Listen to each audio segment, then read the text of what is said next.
So I wanted to show this video. It's highlighting Christie criticizing Trump, basically calling him a grifter for using donations that he's getting for his own legal fees. Let's listen. Is his campaign.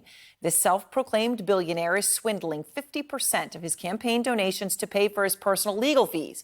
We don't need a con artist. We need a leader who can beat Biden. And joining me now is 2024 GOP presidential candidate and, of course, the former governor of New Jersey, Christie. And I also should say, Governor, in the spirit of full transparency, I will note you are my husband's second cousin for anyone interested in our family trees. So let me start off by asking here. Real quick, so put yourself in the shoes of someone who's a Trump supporter.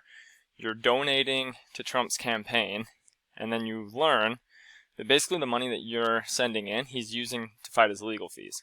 Some of those people are probably going to feel angry, but there's going to be others that are going to say, well, all the legal attacks against him are bogus to begin with, so it's fine.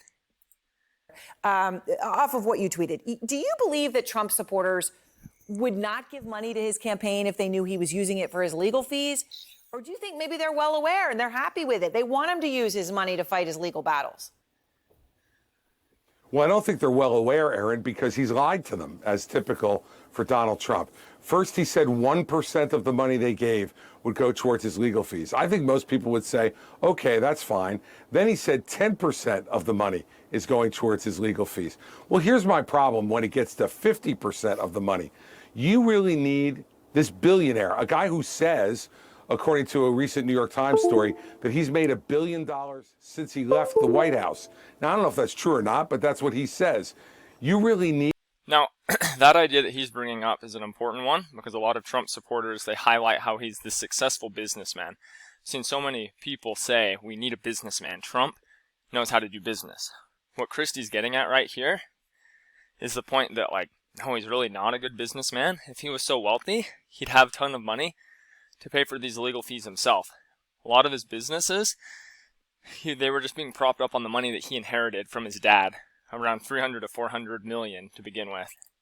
You need to have people who are donating $10, $20, $50 to your campaign, pay for your high-priced lawyers for indictments that you all brought on yourself by paying off a porn star, by holding back classified documents despite the fact that they've been asked for voluntarily for 18 months. I mean, this is ridiculous. And he is using these people in a way that I don't think that they completely know about. And, you know, people set up a legal defense fund, Donald, and if people wanted to give to that, they will. But people are giving to him, Aaron, because they think it's going to help him get reelected president when all he's doing is grifting off these people. He is a con artist who is conning them out of their money, pretending he wants to be their president. If you have issue with what Christie's saying here, go ahead and look up contractors that were shorted by Trump.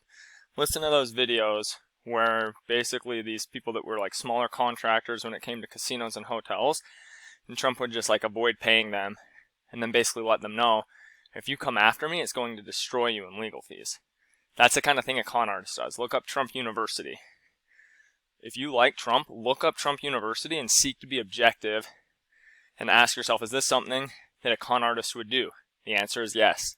President, what he wants is a free ride for the legal defense he's getting for the criminal charges he personally faces. Now, we found out on one of these cases, you mentioned the Mar-a-Lago classified documents case, Governor, and Eileen Cannon, the judge there, ruled today that that case will begin on May 20th. Now, May 20th, by then, most of the GOP primaries will be over. By the way, in 2016, Trump had clinched the GOP nomination by May. So May is late in the election cycle. What do you think about the timing? Well, look, I can't make a judgment on, you know, what the judge is seeing, what's going to take time to be able to do this case the right way. As you know, Aaron, I was a U.S. attorney for 7 years, a federal prosecutor. And, you know, classified documents cases will take a long time to get ready. So I'm not going to argue with what the judge did. But who cares? We don't need, as Republicans, to know necessarily what even the result is. What we know is if Donald Trump winds up clinching the nomination by May of 2024, then our candidate for president in our party will be sitting in a courtroom in Florida for weeks, being accused of crimes that could expose him to 30 years in prison. I mean, do you really think that's the person who's going to... That's a good point to bring up, that if Trump wins the nomination, like, it's just a bad look for the entire Republican Party. Republicans would be better off probably going with DeSantis, Pence, or Christie at this point.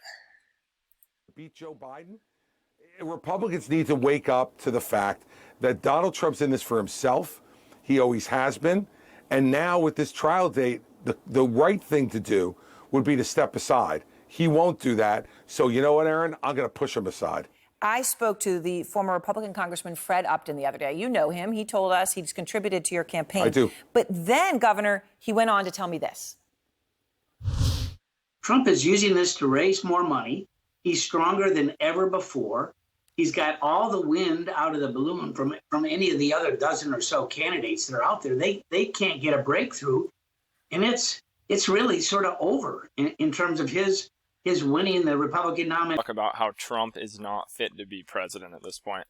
Second, we have just got going here in telling the truth to the American people.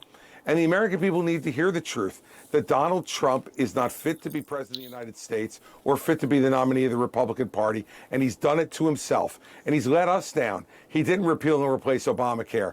He built 52 miles of wall in 4 years. Aaron, he said he was going to build the whole wall. Mexico was going to pay for it. We don't have our first peso, and if he goes at that pace in the next term, he'll need 110 years as president to build the whole. Regardless of how you feel about the wall, he's just pointing out that Trump can't follow through on his promises. That's the main idea here. And so you can go and watch the rest of the video yourself. It's I think it's CNN Christie calling Donald Trump a con man. But again, Trump's bad for the country. If you like Trump, I encourage you to try to challenge your beliefs. Encourage you to try to look at what the people that were in his staff, people like William Barr and John Bolton, see what those people are saying, and really analyze if you've tried to look at all the information available to make an informed decision on Trump.